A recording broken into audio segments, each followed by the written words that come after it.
We're letting people in. Let's see what they look like. Hello, good morning, everybody.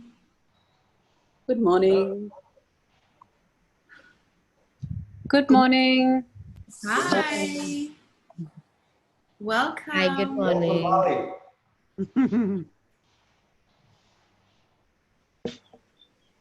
So I'm just admitting everybody. This might take a while because we're so many. But yeah. Good morning. Sasha, can you see everybody? I can see people joining, yes. I was going to say, you know, people obviously may choose to keep their videos off, which I totally understand, but it is lovely to see faces if people want to open up their videos and just mute themselves. Yeah. Yes, I can see people joining. Yes, I can see so too. Okay, it's 10:02, so we better kick it off. So I just want to say welcome everybody and thank you for joining us this morning. I'm so excited because I love kombucha, but I don't really know how to make it. So I'm very excited for today's talk. And Sasha, welcome back to Singapore. Sasha is joining us from the Fairmont. She's in quarantine at the moment. So Sasha is the founder and creator of Sasha's Fine Food. Sasha, can you tell us a little bit of what we can expect from today's talk and demo? Yeah, sure. Hi, everybody. Thank you so much for joining us. It's great to see so many faces. Today, what you can expect, I'll do a little intro about what I do and what Matt does and what he's all about. And really, Matt's the expert here. I call him the microbiome man. He knows everything there is to know about kombucha and how to make it. So we'll be handing over to Matt, and you know, I'll be asking him a few questions along the way, and invite you all to also put some questions into the chat room, and Susan will monitor those and make sure that Matt addresses anything that you've got on your minds.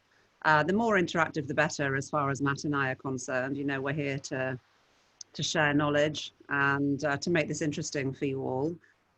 So yeah, that's how I see it going. I think an hour might not be long enough, but we'll do what we can.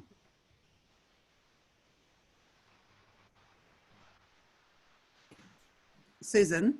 Yes. Shall I go ahead and introduce? Yes, please start. So maybe start about what Sasha's Fine Food is all about. Give us a little bit of background, and then we can get on to the demo.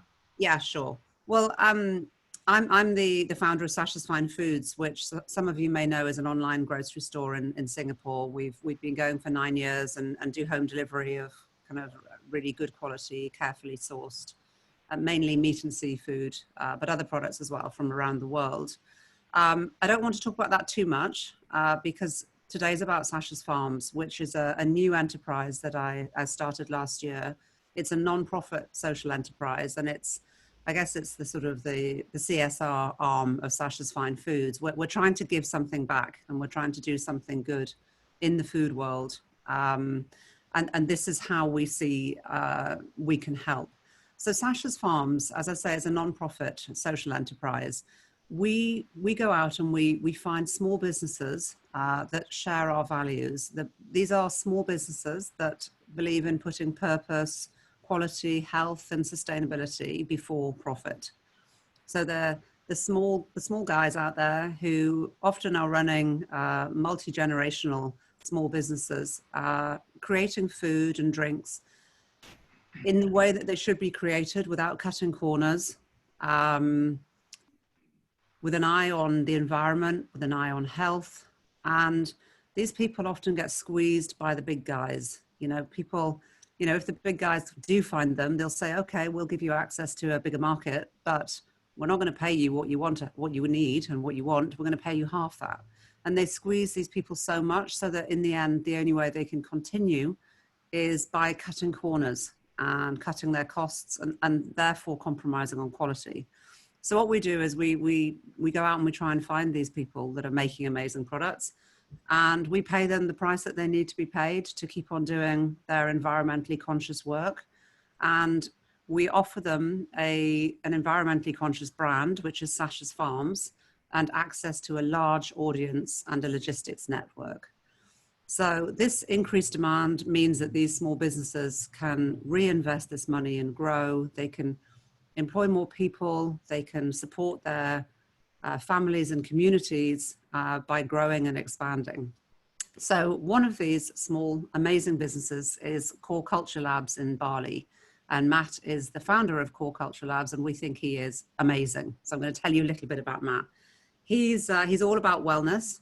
He has a very scientific approach to everything he does, and he's finally in tune with cutting edge functional health science. He, like me, is a huge advocate of modern holistic wellness philosophies that promote longevity. He is also like me in that he believes that what we put in our body directly affects everything that happens to us in terms of our health and longevity. So without further ado, I'd like to hand over to Matt, and he can tell you more about his background and what he does. And as I said at the beginning, in case anyone missed it, feel free to put any questions you may have into the chat room, and Susan will field those through. Right. Thank you, Sasha. It's really nice to be here, everybody. Really nice to see everybody kind of getting together here to learn about how we can be more healthy and support each other. And what Sasha, said, it really reminded me a lot of all the reasons that we're doing what we're doing. And here in Bali, we are a business that is working with the community to bring healthy products to ourselves and our families, but also at the same time, we like to look after the environment. And Sasha mentioned that we're all stewards of this planet, and together we are supporting each other through our business decisions, through our buying behavior, through our personal choices to dedicate our time and our resources to like-minded companies and partners. And it's really nice to have everybody together here to be able to share this information, because it all starts here, right? Sasha, long story short, she was in Bali and she was looking for products that were made locally that supported all of the things that she just mentioned. And we, serendipitously, or as fate had it, we were connected through some of the accounts that we were working with that really truly believe in permaculture and sustainability and health. So here we are now selling our products with Sasha, creating new products there in Singapore, and it's actually a dream come true. This whole journey started for me through a process that really was an unexpected event that turned into opportunities and a new outlook on life. My father was diagnosed with a neurological disorder, and that led us to dedicating ourselves to trying to save his life. And in that process, I began to experiment with how we could improve our environments, not only externally, but internally through our choices. Luckily, I grew up with a mother that was very holistic throughout my life, and that helped me tap into certain realms that I already had ingrained in me. But it wasn't until I had this life-changing experience of somebody actually dying that I really was inspired and switched on to be preventative. The idea of prevention was always there, but really it was time to take charge of my life and my family's life through supporting them by creating products that are authentically healthy. Now, one of the products that we're going to be talking about today is kombucha. We make many other products for Sasha and for the Bali market, but kombucha is the original product that we started making. And it was really about gut health. When we first started making product, it was through making it for ourselves at our house, for ourselves, because we knew it was the safest and the most healthy. I was already experimenting with how to fortify and restore my microbiome through various foods like cultured foods and fermented foods. But every time I would go out into the store, I would buy certain items to test that I knew were probiotic, and I would try them. Some of them were good, and then some of them I would be questioning whether they were truly healthy. For example, I would buy certain kombuchas when I was trying to eliminate all sugar from my life, and I still live by an extremely low sugar diet, and I think that's essential in promoting long-term health. But every time I would try a kombucha, I found that it was too sweet for my taste or for what I knew was good for me. So luckily, I did have a mother that was already into making kombucha as a hobby, and I decided to really experiment further with how we could take the kombucha and bring it to a truly healthy state where we're putting low sugar products, zero sugar products almost, into the market or into our bodies, and also controlling the alcohol content. So I'll get into all of this, but without further ado, I think we should go ahead and start talking about how we make kombucha. And then throughout the process, we can give you a bit of a history, and we can explain various ways to add different ingredients, to control certain factors, and we can get into a bit of the science of what's actually happening when you're fermenting kombucha. Okay? Matt, So, can I ask first, you, Matt? yes? Can I ask you, you've talked about the low sugar, and I've seen some brands claiming to be no sugar. So I'd really like you to talk about that, Sure. maybe now or when you get to the point. But I find it confusing. I don't understand how a drink can taste sweet, but have no sugar in it, or claim to have no sugar in it. So if you could address that, I think that would be really interesting. Yes, definitely. Absolutely. It's a great question. And I will show you the process, and I'll explain to you how you arrive at you can arrive at an almost zero sugar content. Of course, carbohydrates are sugar, and as carbohydrates get metabolized by the bacteria, and if you're fermenting things long enough, you can eliminate almost all of the sugar. Now, getting to a zero sugar point is possible, but you do need to test and prove that scientifically. We like to say for our kombucha that we are almost zero sugar because it is to a point where it becomes vinegary, but there might be a trace amount, maybe less than 1 gram or a fraction of a gram. But we also do like to claim that we are below the 1 gram of sugar for our kombuchas. As far as other kombuchas out there, I would be very careful, especially when you're working with products that are sweet. You want to be very wary of drinking any type of sugary beverage. Then there also is the sweetener aspect, which we can go into further.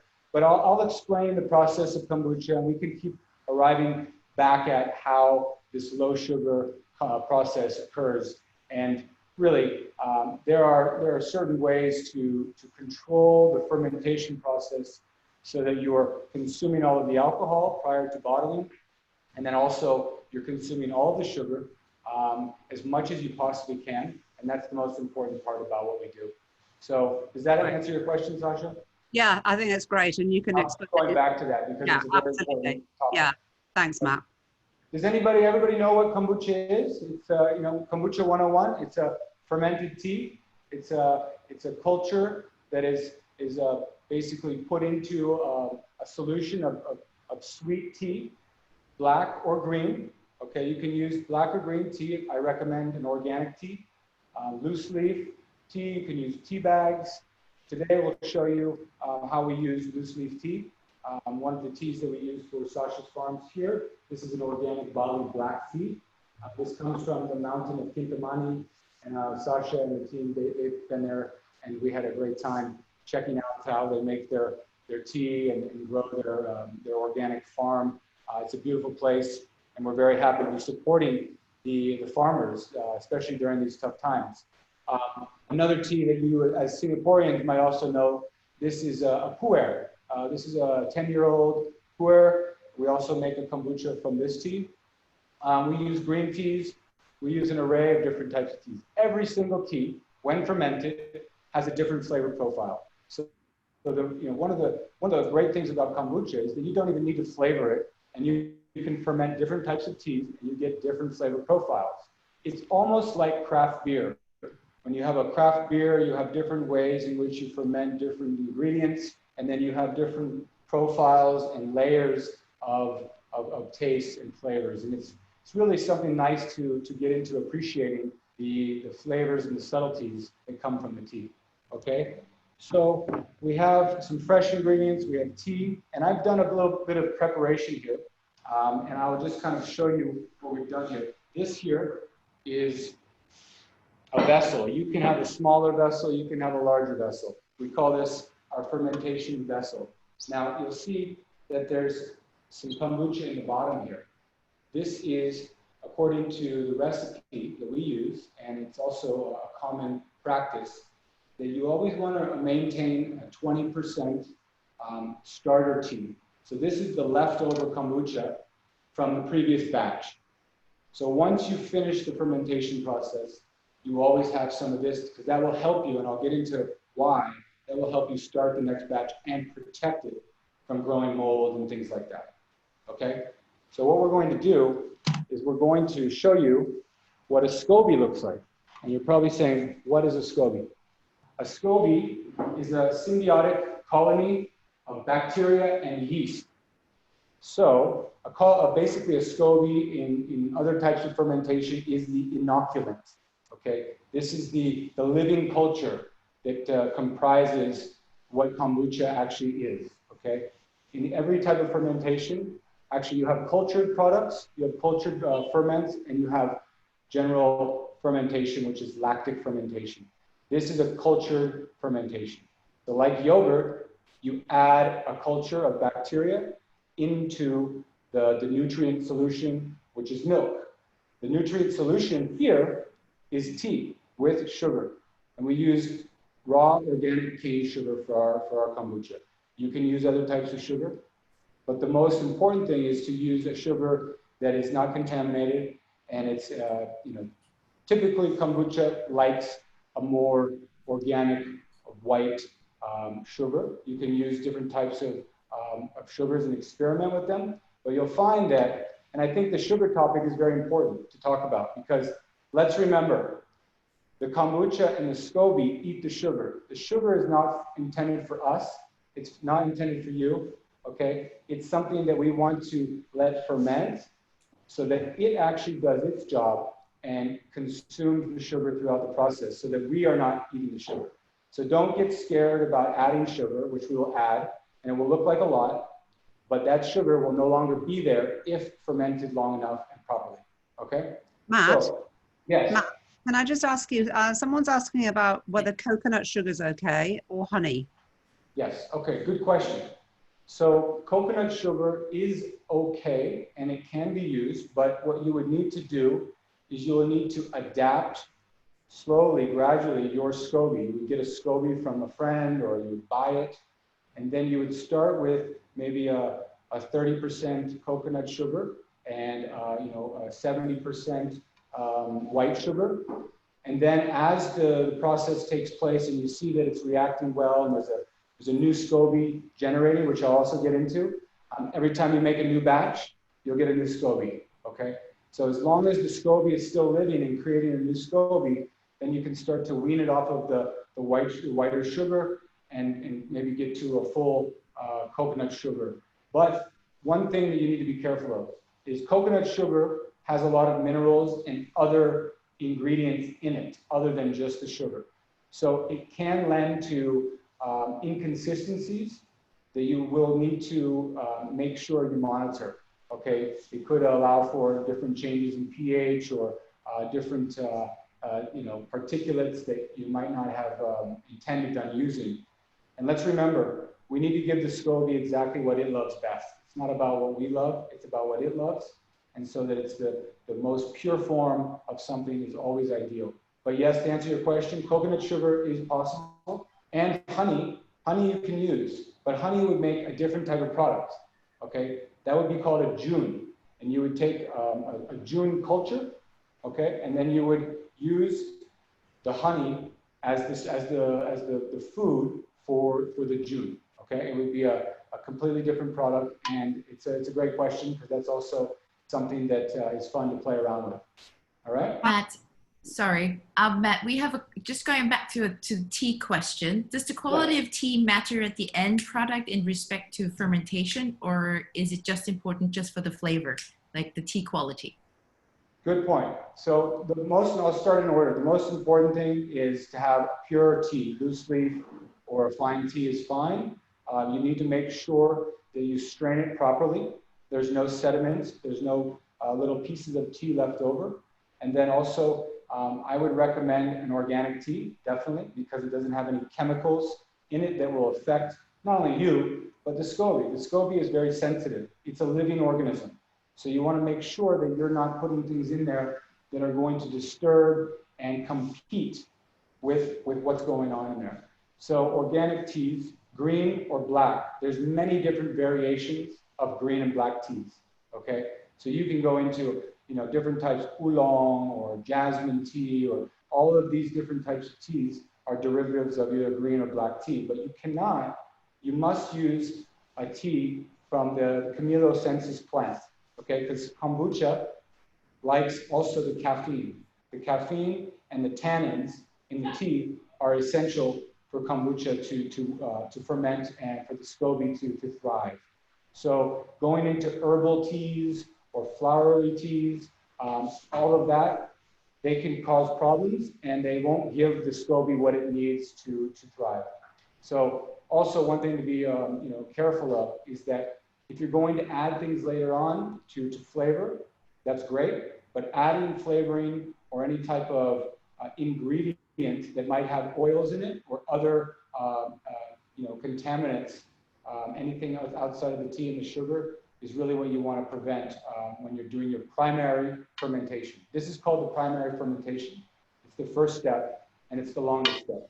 Okay. And is the starter for the fermentation the same as the process with water kefir? Someone is asking that. Absolutely not. Water kefir is a completely different fermented drink. And you use, as I said, the culture. So in yogurt, you use acidophilus culture. In kombucha, you use a SCOBY culture. Okay. In kefir, there's two different types of kefir. You have milk kefir and you have water kefir. And both milk kefir and water kefir have two different types of culture. So kefir, milk kefir, you use a milk kefir grain. And I don't know why they call it a grain. It came from the Caucasus Mountains and it was circulated over millennia to various people and they share the grains.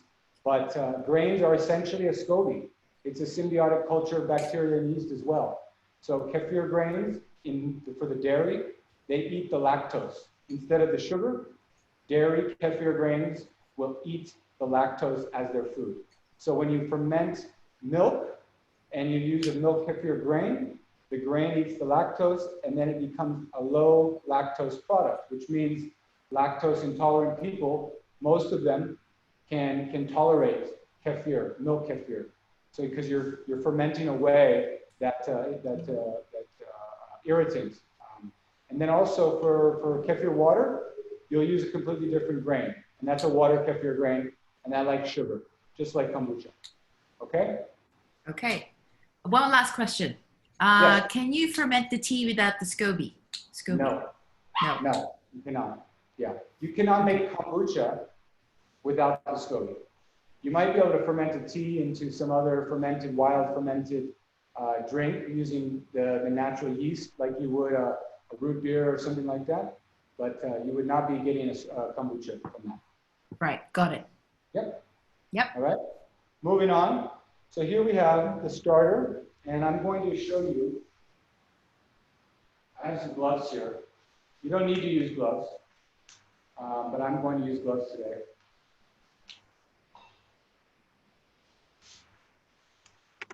Let's see. So there's another question. So Veer is asking, where can we get the SCOBYs? Great question. You need to find a friend that makes kombucha, because they will tell you they have more SCOBYs than they know what to do with. All right. So every time a new batch is made, a SCOBY is also made. So usually people that are making kombucha at home, they're going, where do I put my SCOBYs? They're either composting them or they're storing them in some sort of glass jar with some starter liquid in there, and they're feeding it sugar. They call that a SCOBY hotel, by the way. So ask your friend if they have a SCOBY hotel. If you don't have friends that make kombucha, you can probably go online or find a SCOBY somewhere. Yeah. But I would be careful on who's giving you a SCOBY. You want to make sure that they're treating their beverage production, very hygienic. And there's all kinds of things that you need to be looking for when you're looking for a clean SCOBY with no mold and hasn't been exposed to any nasty stuff. All right. So what I'm going to do, I usually keep my utensils in a very diluted vinegar solution. So this is a stainless steel. Only use metal for fermentation if it's a 304 stainless steel. Otherwise, use plastic. Okay. So this right here, this is an already fermented batch of kombucha, and I'm going to show you something. So this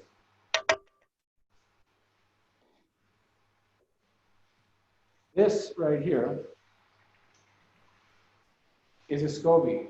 Okay, you can see how thick it is. It's quite thick, and if you look up closely, if you were here, you would see that there's multiple layers. So this is from more than one batch. Okay, and I'll show you. There's even things like this right here. Looks pretty weird, but this is yeast, and this is healthy yeast. So this is a strand of yeast, and I'll put that there.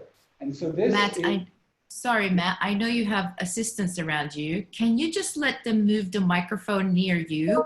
Yeah. Can you please move that maybe closer to here, or maybe in front? Thank you. I think there was a towel that was covering. How does that sound? Yeah, that's better. Thank you. Great. Okay, so you can see here, this is one layer. This is two layer. There's multiple other layers here. So basically, your friends should have an extra SCOBY for you. That right there is more than enough to start a new kombucha. You could use a fraction of that, okay? So I'll just show you. That was just to show you an existing batch. Matt? Yes. Is it okay for that to be torn, that piece? If somebody wanted to share that piece, they could tear it? Absolutely. You could use clean scissors or a knife and chop that up into probably 100 pieces. Okay. Yeah. Yep. So what we do, I've already left, I don't want to touch this one. I've already left a SCOBY in this starter, okay? So what I'm going to do is I'm going to brew a batch here. And just so you know, this is very tough.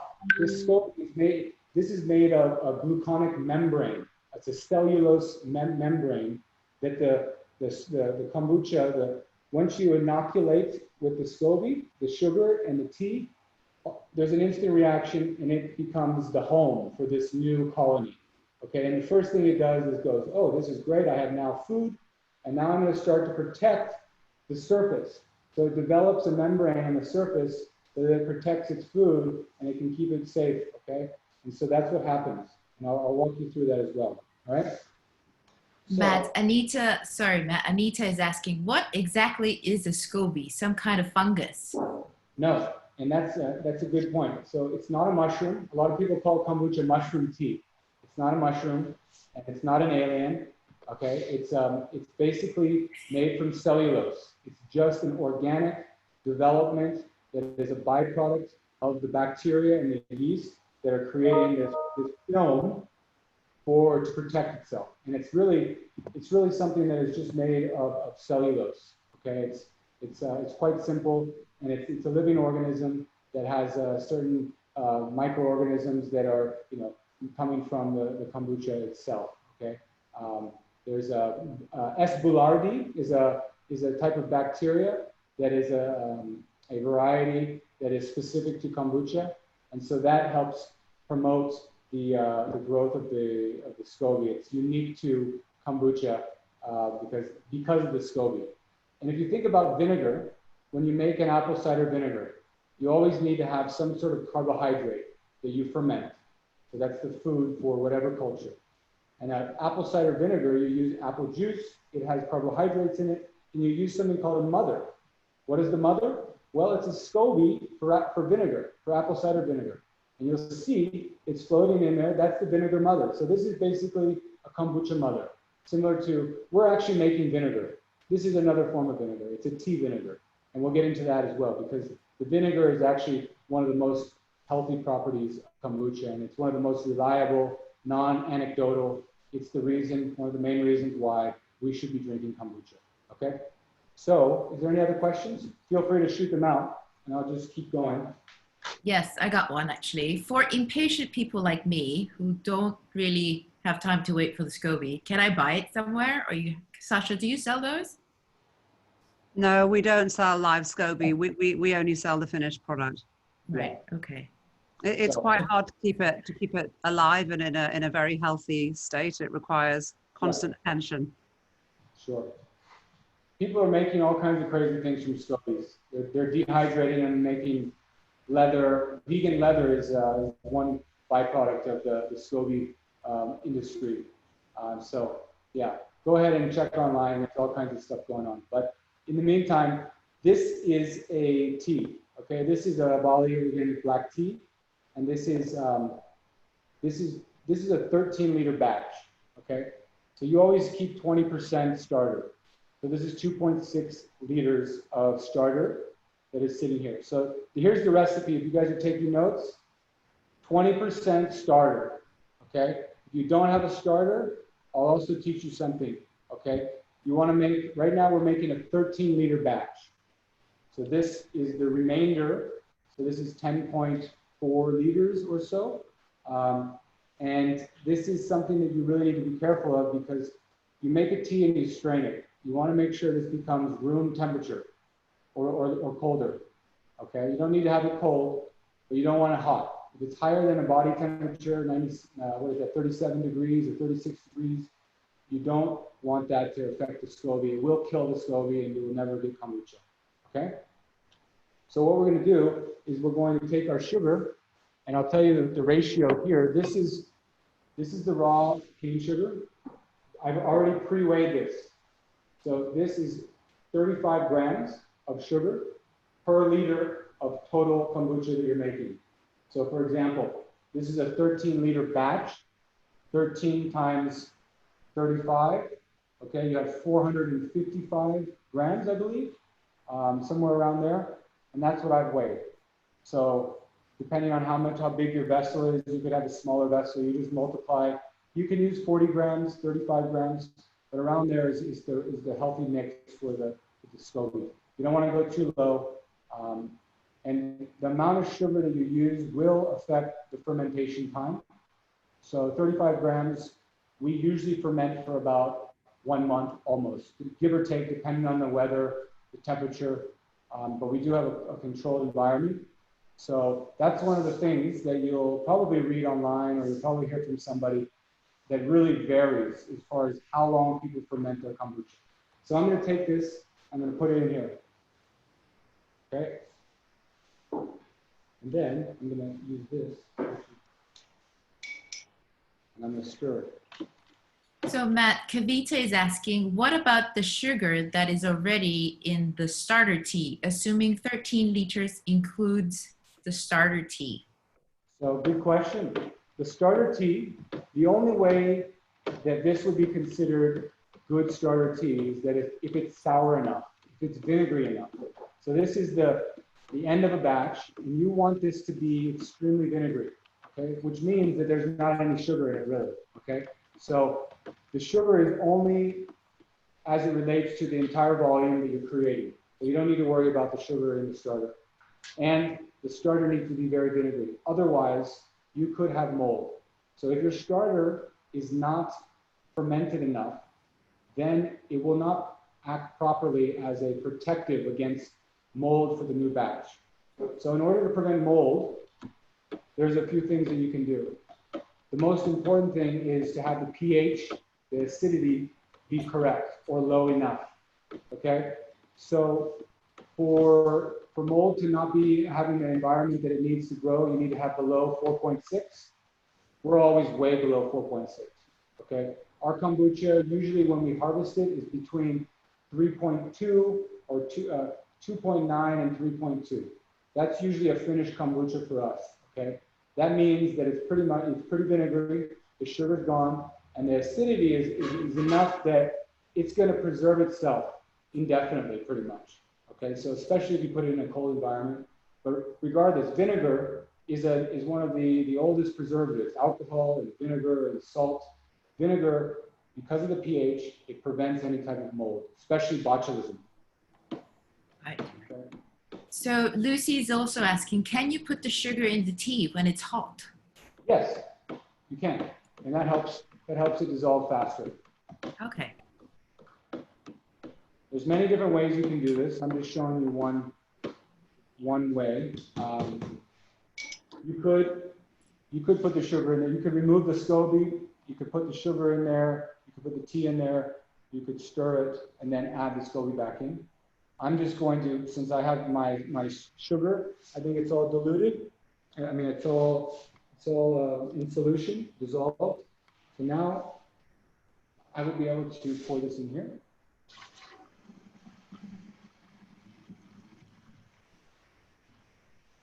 And so the amount of tea that we use, and you can use different amounts of tea, but in general, anywhere from 4 to 6 grams of tea per liter of finished product, okay? So 35 to 40 grams of sugar per liter, 4 to 6 grams of tea per liter. We use 5, okay? Depends on the tea. You can play around with how strong you like your tea taste, but that's a good range to get the SCOBY what it needs, okay? So there you go. Sorry, Matt, just want to go back to the pH. There's a pH question. So how to control the pH, or how do you measure it? Do you have like a special measuring thing? We have multiple pH meters, yeah. And maybe you guys can grab that pH meter. Depends on how scientific you want to get and how much money you want to spend on pH meters. You can use everything from litmus paper, okay, which is a dip test, and it's not as accurate, but you can get a good understanding. For homebrew, that might just be perfect. If you want to go and expend more money, you can buy more advanced equipment. We have a pH meter that has a probe, and you put it into the solution, and it tells you to the decimal place what pH it is. Yeah. Right. Yeah. This right here. Thank you. This would be a pH meter that we use. Not necessary for homebrew. This is more for industrial use or for larger scale. I don't think we're industrial, but we're definitely commercial. So yeah, this is useful. It's important to us because not only does the pH help us understand how protected it is so that it doesn't grow mold for the next batch, but also throughout the process, every week of a batch, we will test the pH and compare it to the taste. And then that will tell us how far along in the fermentation process is and how much sugar has been really metabolized by the bacteria. And so it's quite important to us for many reasons, for health and for also controlling the alcohol content of a health beverage. We don't want to be in a situation where we're putting product out there that has alcohol unexpectedly and little kids are getting drunk, or we want to have a product that always is safe to drink for the children and people that even don't drink alcohol. All right. Yeah. This is 13 liters, SCOBY inside, sugar and tea. Voila, that's it. That's all you need to do. And then the next steps are probably some of the most important, is making sure that you properly cover your kombucha. You don't want any bugs getting in there. You don't want any type of little sugar ants or anything, especially right now because it's sweet. And instantly, each day, the pH will start to lower a little bit each day. So already now that SCOBY is quite happy, and the process has started. And so this is just a very tight-knit cloth, very simple. I recommend tight-knit, nothing that you can see through or even that you can pull apart and might have holes. Dust is another thing. You don't want dust getting in there. Dust will disturb the SCOBY. It will create mold. It will just be dirty. So rubber band is great, thin cloth, tight knit, and then there you have it. So this is a batch that would be sitting for about 3 to 4 weeks, depending on how you like your kombucha, okay? And so the process, what's happening right now? The kombucha SCOBY is now starting to eat the sugar, and it's a symbiosis, so it's a symbiotic colony of bacteria and yeast. And that means there's a symbiotic process that starts to take place where, first and foremost, the yeast from the SCOBY start to inoculate the nutrient solution. And the first step, as the pH starts from high to low, there's different bacteria and yeast that are working. They're not all working at the same time. So one is creating the optimal environment for the next. And that pH, that environment is dictated by the pH and the other properties of the solution. So right now, the yeast are thriving. Yeast love sugar. So what do yeast do? They eat the sugar, they produce alcohol and CO2, okay? So alcohol and CO2 will start to generate. Alcohol will, obviously, some of it will evaporate through the top because it's not sealed. And CO2, you'll start to see little bubbles here and there, okay? But you're not trapping the CO2, so it's not carbonating, right? So that's part of the process now. And as that process starts to consume the sugar, then you have alcohol, and then the pH comes low enough where the acetobacter. Acetobacter is another bacteria that is specific to acetic acid. It's a vinegar. So vinegar is made by acetobacter producing acetic acid. And that comes from, I don't know if you guys know, but when alcohol is consumed by acetobacter, it produces acetic acid. And that's where the magic starts to happen, okay? So the magic starts to happen because the alcohol is being consumed and the acetobacter is eating the alcohol, producing the acetic acid, which is the vinegar. And the vinegar, we all know vinegar is truly healthy. Vinegar helps our liver detox. It helps alkalize our blood, right? So these are acidic things that have low pHs, but they also alkalize our blood when interacting with our body in our biology, okay? So as this process happens, the acetic acid starts to become more prominent. And that's what you want. You really want to keep letting that do the work for you, where you end up with a low sugar product, okay? A lot of people have a sweet tooth. You know, you taste the kombucha and you say, hey, this tastes okay, but is it really okay? And I encourage you and I challenge you to push your limits of how much you can adapt your taste buds to like sour things. Because that right there will be very important and crucial to, I believe, your longevity.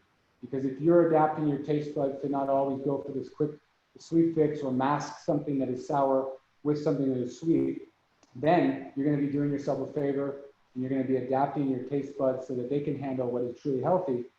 And then we can get into the benefits of alkalizing your blood.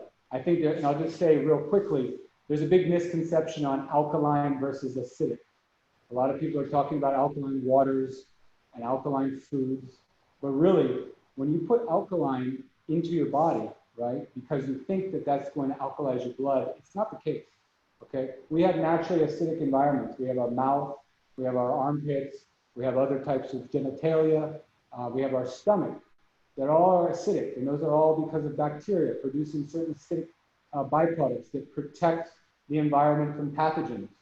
So when we put alkaline solutions or alkaline this or food, that can unbalance what the environment that is optimal in these regions of our body. So we want to be very careful because that can promote things like candida.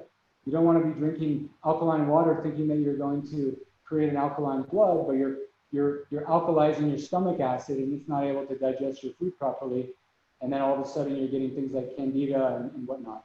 So you gotta be very careful. So going back to lemon juice and vinegar and all of this, it's very, very good for you. You're putting acidic foods into your body. And then because of the reaction that happens with your body chemistry, then you're creating that alkalizing effect on your blood. And that's what you want. You want alkaline blood. All right? Matt, I want to touch on your challenge to people to sort of challenge their taste.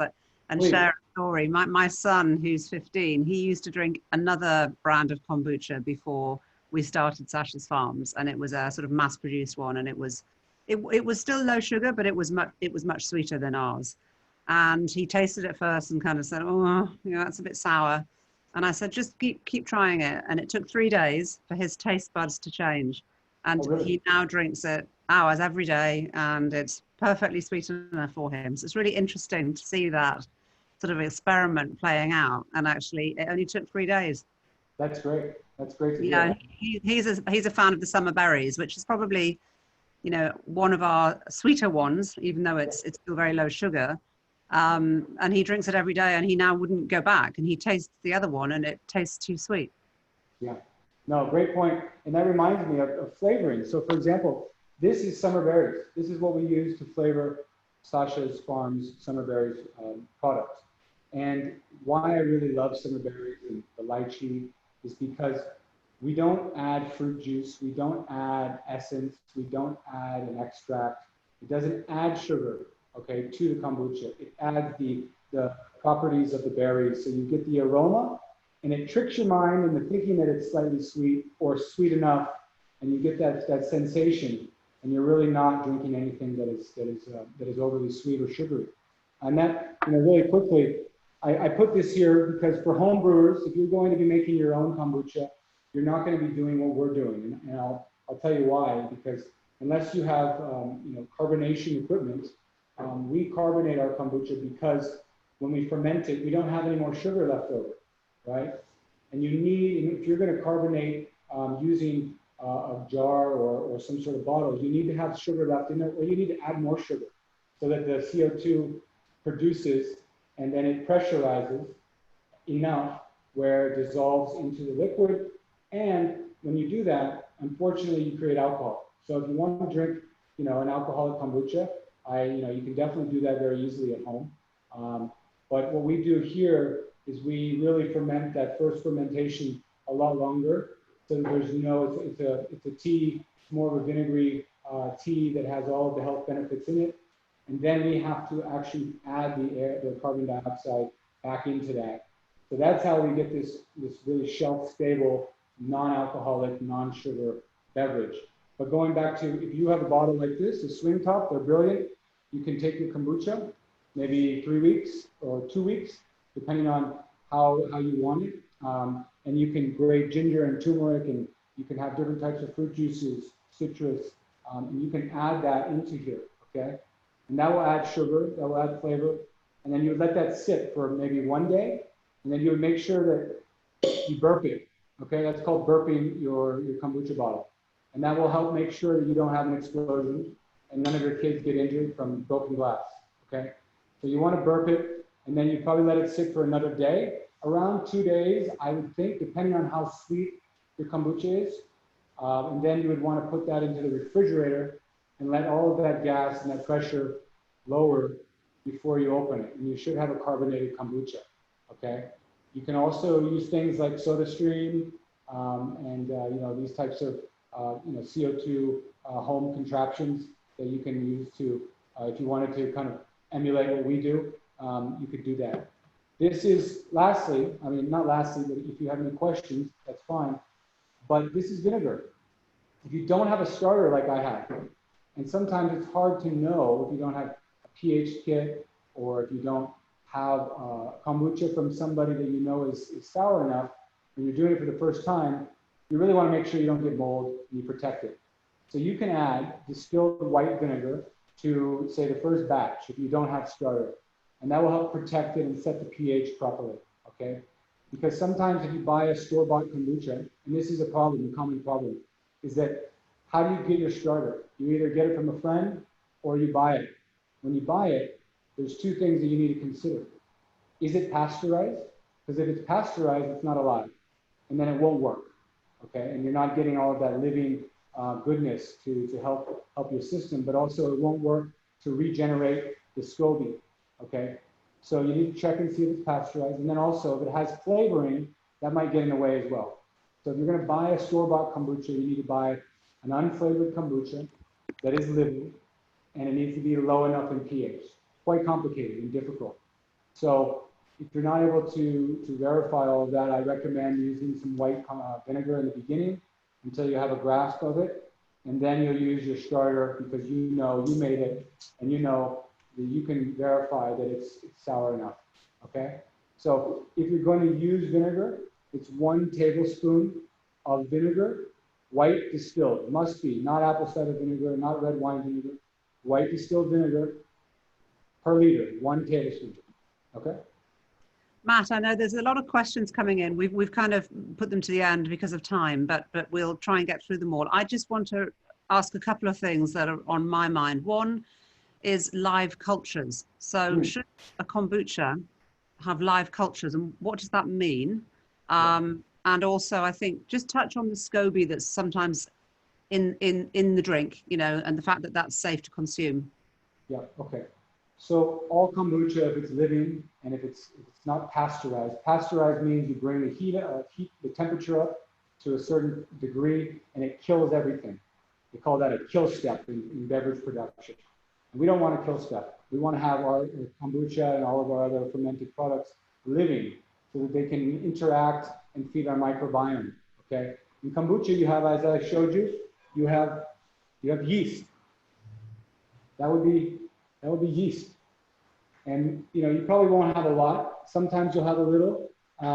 Yeast is fine. This is beneficial yeast. This is something that is a byproduct of the process. And there's so many different types of yeast. Candida is a bad yeast, a pathogenic yeast.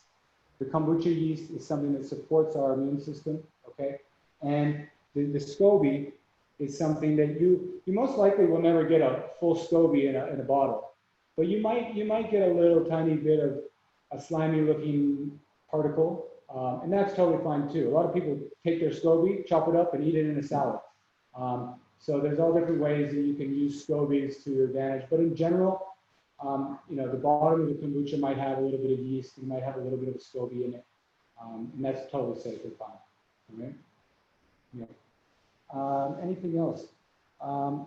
So kombucha, why is it healthy again? The vinegar is number one. I think that it's, you know, if you're drinking diluted vinegar, it's not too concentrated. Why can you only take a shot of apple cider vinegar? Because the pH is extremely low. This is a diluted vinegar that has tea in it. Tea has polyphenols, and actually through the process, the caffeine is reduced. The SCOBY and the bacteria, they reduce the caffeine, so it's not a very caffeinated drink. And you have the vinegar, you have the polyphenols from the tea. Those are unanimous. Those are undoubted. And then you have all of the beneficial yeast. You have amino acids. You have compounds that were generated from the symbiosis. And then most importantly, you have low sugar, hopefully. And so all of that together, you have this well-rounded health tonic that you can drink on a daily basis. Any other questions? Sorry, Matt. Sorry. Just a quick one, Susan. I was called by the MOM then, so I had to go. Oh. They're checking up on me. Can we talk about the health benefits of the kombucha, Matt? Because I kind of want to understand why we should drink it. Okay, well, good question. Today, more than ever, I think we all need to protect our immune systems from pathogens. And you know, there's an endocrine system. There's a vagus nerve that runs from our gut all the way up to our brain. They call that the gut-brain axis. Okay, and that's connected through our gut.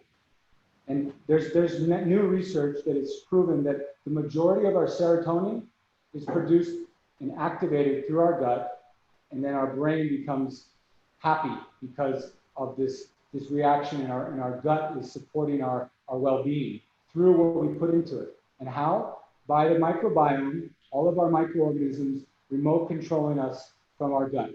Okay, so we really need to make sure that the epigenetics, if you could read the wall, the epigenetics is considered here because we're really a vehicle for our microbiome. Our bodies consist of 99 or 95, I'll have to get the data right, but it's in the 90s, 90-something% foreign DNA. That means that all of the human DNA cells in our body, okay, don't even compare to the amount of foreign DNA in our body. Each microorganism, each different type of microorganism has its own DNA. So 90-something% of our body is comprised of foreign DNA. And so all of those microorganisms are doing us a favor if they're the right type, and we need to be giving them what they need to thrive and do their job to protect their environment from intruders, okay? So that's really how our immune system works. So if we're giving our microbiome, our gut flora, and all of the various areas of our body what they need in order to protect itself, then we're going to be more protected and healthy. And so yeah, go ahead. So, sorry, Matt. I'm just conscious of time.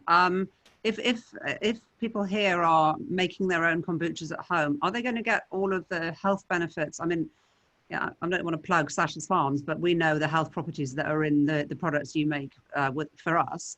If people are making their kombucha at home, are they going to get all of those health benefits as well? Well, it takes a little while to experiment and make sure that you're consistent. I think when in the beginning, you're very vigilant on creating a batch that's perfect, but it does take a lot of time and dedication. And as you grow SCOBYs, it's almost like you have children. So you're having to look after children that not necessarily are the best use of your time. So I recommend going with a product that is reliable and consistent.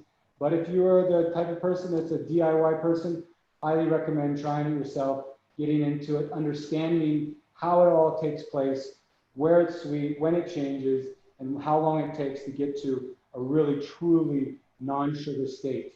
And then you'll know when you buy Sasha's Farms product, you can taste it and you can know that, okay, it's going to be carbonated always, it's going to be low in sugar, and it's going to be organic ingredients, and all of the products that you're buying are locally sourced, supporting local farmers. And then lastly, Core Culture Lab, our business, we make everything from rainwater. So Bali as an island has a water issue. Because of the tourism, the water, their table has gone down and salt water is coming in.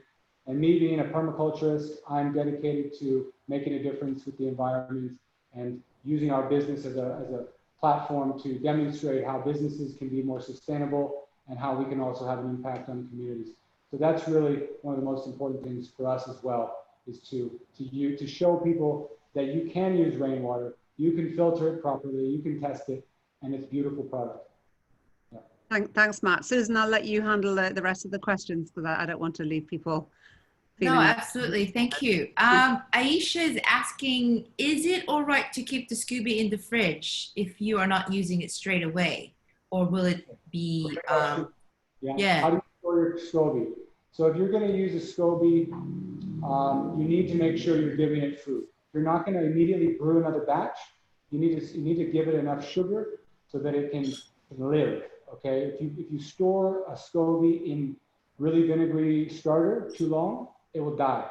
Okay. So if you're gonna have a little time when you're traveling, you could take some starter. You could add some tea and sugar. Maybe jazz up the sugar a little bit so it's super sweet. Put it into the refrigerator and put a cloth over the top of it, and that should preserve it. It should have enough sugar to get through the time that you're traveling or that you're not brewing. Also, you can store your SCOBYs in the ambient temperature. Just make sure that you give it enough sugar so that it's surviving and thriving. And then when you remove the SCOBY, you won't be using that sugary solution. But it loves the sugar, so just make sure you give it plenty. Okay? Okay. So I can see you have different ingredients in front of you. It's that ginger and the berry. So when do you add that in the drink? Is it during the fermented processing or afterwards when you're ready to drink it? It depends on how you're producing. For Sasha, we do a first fermentation only. We don't do a second fermentation. The second fermentation is when, usually you would be getting some alcohol, or if you're doing it with a homebrew method, it's the only way that you have available to you. So for Sasha, we take the first ferment, which is fermented quite long. We add dry ingredients, okay, into the base, okay, and then that infuses over time. We let it sit for a few days, and then that infuses into the kombucha base, and that becomes the essence of the flavor. Now, there's many other ways that you can do this. For a homebrew, say this was 2 weeks, 3 weeks old, you harvest it, what you want to use, say 80%, and then you would bottle it. Say you had 10 bottles of like this, bigger. You fill them all up, and then you could put fresh ginger juice in. You could put grated ginger in. You can put juice of any type. You can put flowers. You can put cinnamon, spices, cardamom and cloves. All kinds of things can be put in for the second fermentation. We don't do a second for Sasha, but you can do it yourself, and I highly recommend playing around with it. It's a lot of fun, and you can put anything you like in it. Just make sure that you check the pressure, okay? Don't forget about it. If you forget about it and it's sitting on a windowsill or in the cupboard, you can be surprised unpleasantly. And one more thing it made me think about is when you're storing your kombucha, make sure no sunlight. You want to keep that on a counter that doesn't get any direct sunlight, and it has plenty of airflow. Okay. Just one thing on the flavors, just anecdotally, I tried making my own kombucha about a year ago, and it was disastrous, mainly because I tried putting some fresh chunks of pineapple in to flavor it, and the fresh fruit went moldy, basically. Oh, yeah. So I don't recommend you do fresh fruit. Fresh fruit definitely can get moldy. Yeah. Okay. Oh, yeah. This process takes such a long time. I don't know if I have patience for this. 3 to 4 weeks, you say? Yeah. Unless you want to drink something sweet, you can experiment with that. But I would recommend letting it go for up to 4 weeks. Yeah. Up to 4 weeks. Lucy is asking if it's okay, you can give us the ratio of ingredients for the SCOBY. Is that okay? Or is that like top secret? The ratio of ingredients for the SCOBY? Yeah. Well, you don't need it. There's no ratio. You would just need a piece of some SCOBY, okay? And then, say for example, I did not have a SCOBY in here. I would have filled it up with the tea and the sugar. And say I had a little,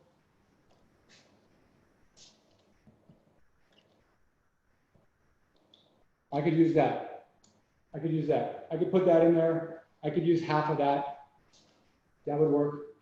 Or you could use a whole, or I could put that in there. Yeah. The whole thing. So every time you make a batch, the SCOBY will form to the surface area of the vessel. So if you have a smaller vessel, it'll make discs that size. Here we're getting this size. Yeah. Okay. Someone is asking, would it be possible to get a SCOBY from store-bought kombucha? Most likely, no. You could try to take a store-bought kombucha, add sugar to it, and see what happens. Definitely, that would be one way. You might be able to try buying Sasha's Farms kombucha and put some sugar in there and see if you get a SCOBY. That'd be a fun experiment. Yeah, it should work. Yeah. Well, yes. Thank you so much. I mean, this is all very interesting. I think for me and my patients, I think I might just have to buy Sasha's kombuchas. It was fantastic learning all about that. I thought it's fascinating to learn about the SCOBY. And to be honest with you, I actually know a lot about the SCOBY. One of my friends says, yeah, just make the SCOBY. I'm like, what is that? Yeah. It's crazy. It's like another alien from another planet, isn't it? And it's alive. Yeah, fantastic. Thank you so much. And Sasha, you mentioned that you have some promotional code that we can use to try out. Yeah, I'm going to email, we'll email everyone afterwards, a code to use at Sasha's Fine Foods, and they can get 2 free bottles of our Sasha's Farms kombucha. And, if nothing else, it's a good way for people to taste what a healthy kombucha tastes like. So you'll get a really good sense of the sourness and the sort of, we tell you how much sugar is in there. I think it's notoriously difficult to make kombucha taste good and be low in sugar, but we're all about health. So ours is very low in sugar. And so, if nothing else, it'll give you a guide on what it should taste like. But yeah, we'll spell that out afterwards to everybody as a thank you for joining the call, and thank you everyone for your time It's great to have Thank you so much. Paul. And thanks, Matt. Thank you guys. This has been great. 1 hour is so short. We could have kept going forever. Yeah, we could. Next time you have to come to Singapore and show us the real deal. Thanks a lot. Okay, you got it. Thank you so Let much. me know. Really appreciate it. Thank you.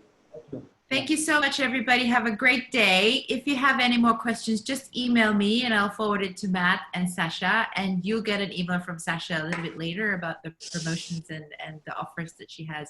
Thanks, Matt. Thanks, Thank Sasha. you. Take care. Bye. Thank you very Thank much, you. everybody. Have a Bye. great Have a good day, day. everybody. See you. Bye. Bye. Bye.